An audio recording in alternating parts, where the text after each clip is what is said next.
It is right now time for another edition of the NFL Power Rankings. It's week 8, which is kind of awesome and kind of depressing. Let's get weird. The Atlanta Falcons remain undefeated, though it would have been hard for them not to, considering they didn't play this weekend. And for that, they remain at the top this week. They're not going undefeated, but the schedule the rest of the way is extraordinarily manageable. They'll be fine. Moving through the top 5, we have Houston, who dismantled the previously second-ranked Baltimore Ravens, followed by the Giants, and their comeback win over the Redskins made possible by a 77-yard touchdown pass from Eli Manning to the sweet salsa-dancing Victor Cruz. Those hips don't lie.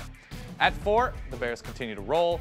This week over the 2-4 Detroit Lions and the Green Bay Packers come in at number 5 after a costly win against the Rams in which they lost safety Charles Woodson for several weeks due to a broken collarbone. But the Packers are getting hot when it counts, and after a slow start, Aaron Rodgers is in mid-season form, conveniently enough in mid-season. Things get a little jammed in the middle, which is what she did in fact say. The Seahawks couldn't get it done against San Francisco, but based on the defense alone, Pete Carroll's squad is still in the top 10. Then we have the Steelers up 5 spots from last week after a come-from-behind win. It'd be too cheap to do that joke again there, over Cincinnati, and then the Broncos and Eagles, who are both off in week 7. Chargers drop 1 spot to number 15 after a bye week, but with upcoming games against the Browns and Chiefs, don't be surprised to see San Diego catapult in the rankings over the next few weeks, or be surprised, I don't know, it's the National Football. Dallas jumps to number 17 after taking care of the Panthers thanks to 4 Dan Bailey field goals and 0 Tony Romo interceptions, while Tennessee and the enigmatic Chris Johnson also climbed 5 spots after outlasting the Bills in a shootout.